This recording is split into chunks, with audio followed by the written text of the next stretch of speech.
সাধারণ সাহাবী নয়, যিনি পয়গম্বরের খাদেম ছিলেন। হযরতে আবু যর গিফারি, হযরতে আবু যর গিফারি খাদেমে খায়রুল বশর,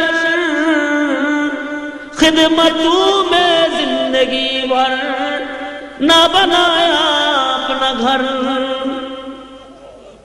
নবীর খেদমত করতে করতে নিজের জন্য একটা ঘর বানানোর টাইম পায় না এমন একজন সাহাবী। দুইটা হাত তুলে ডেকে বলতেছে, ও খলিফাতুল মুসলিমিন, এই যুবকের একজন ভাই যদি মদিনায় থাকতো তাহলে ভাই ভাইয়ের জিম্মাদার হয়ে যাইত। খলিফাতুল মুসলিমিন পয়গম্বরের মুখে নিজ কানে শুনছি, আল মুসলিমু আখুল মুসলিম, মুসলমান মুসলমানের ভাই।